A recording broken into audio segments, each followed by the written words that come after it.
Donc je vais d'abord revenir un petit peu sur les exigences de l'EC3 et ce qu'on attendra, les 3 points fondamentaux sur lesquels on vous attendra le jour du bac. La première chose, enfin l'objectif en soi de l'EC3, c'est en 2 heures, il faut développer un raisonnement sur un sujet particulier.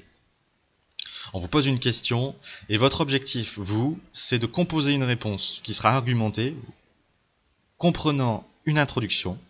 Alors je reviendrai sur ça, sur la correction concrètement, enfin comment on construit notre introduction. Il y a 3 grandes étapes: la définition des termes, la reprise du sujet et l'annonce du plan. Ensuite, on développe justement notre réponse à travers finalement une réponse, une organisation sous forme de paragraphes. 2 ou 3 paragraphes qui en fait présentent 2 ou 3 grandes idées, 2 ou 3 grandes argumentations. Et enfin une conclusion qui est simplement la réponse synthétique de tout le développement qu'on vient de réaliser. Deuxième chose sur laquelle on vous attend, c'est forcément les connaissances. Il va falloir mobiliser énormément de connaissances.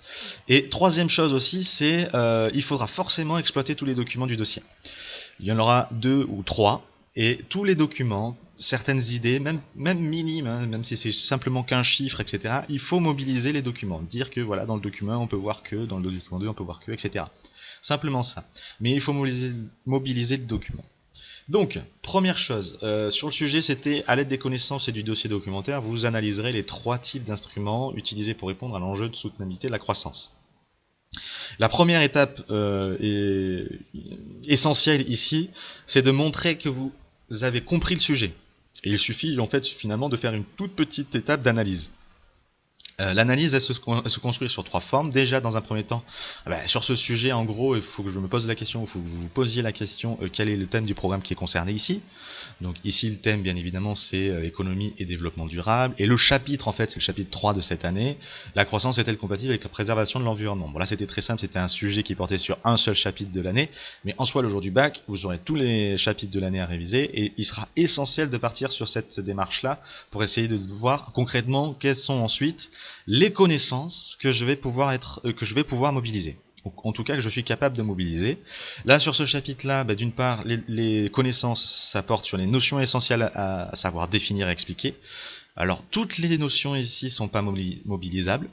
Il y en a que les 4 dernières ici qui seront à mobiliser et à définir: la soutenabilité, la réglementation, la taxation et le marché des quotas. Les autres, vous pouvez bien évidemment les employer, mais ils ne seront pas forcément attendus. Ensuite, autre chose ici, outre les notions essentielles qui sont très importantes, il y a aussi les mécanismes, c'est-à-dire que je dois être capable d'expliquer un certain nombre de choses, et notamment ici lié au sujet et à la question, expliquer les fonctionnements des instruments de politique climatique. Donc il faut que je sache expliquer comment fonctionnent les réglementations, le principe c'est quoi, etc., la taxation de même, et le marché des quotas également. Ensuite, dernière chose, qu'est-ce qu'on me demande de faire ? Et entre autres, ici, qu'est-ce qu'on me demande d'analyser? Analyser, c'est-à-dire décortiquer l'ensemble des éléments que je suis censé présenter. Et ici, donc, entre autres, ici, c'est les différents types d'instruments, savoir les expliquer, montrer leurs avantages, et aussi également, ce qui a été oublié par la majorité des élèves, leurs inconvénients. Donc, dans l'introduction, la première chose qui va être essentielle de faire, et je le disais, on part des définitions des notions essentielles, des termes du sujet. Ce que je vous propose de faire, c'est de partir sur la notion de soutenabilité de la croissance. D'accord ? On définit ce que c'est que la croissance économique, la soutenabilité de la croissance économique. Donc ça traduit le caractère durable d'un mode de développement d'une population et de sa croissance économique. Derrière la soutenabilité, en fait, ce qu'il faut préciser, pour essayer de montrer qu'on a bien compris le sujet, c'est que derrière cette question de soutenabilité, il y a forcément la question de la préservation des ressources naturelles.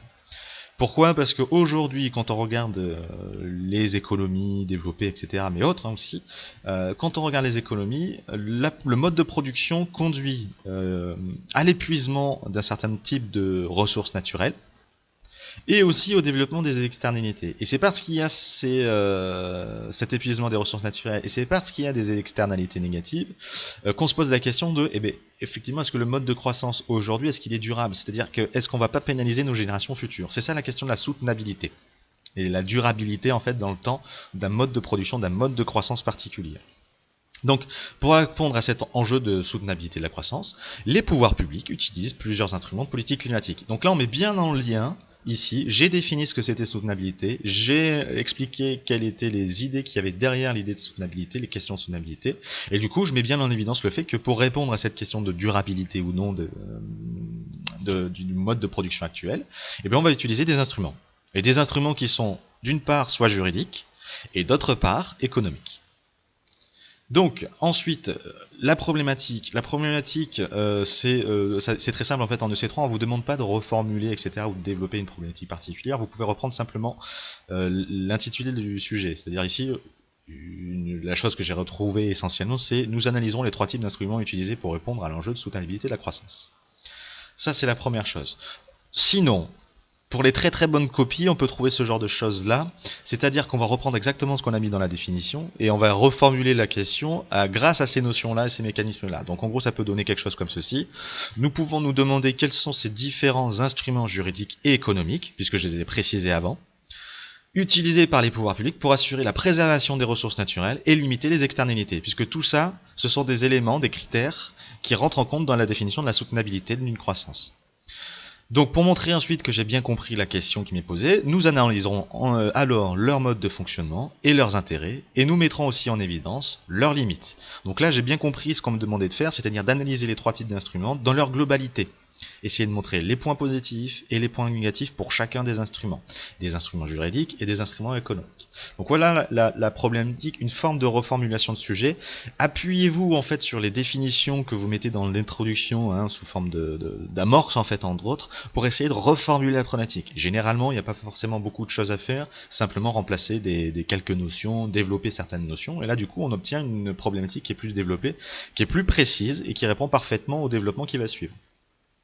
Dernière chose dans l'introduction, l'annonce du plan.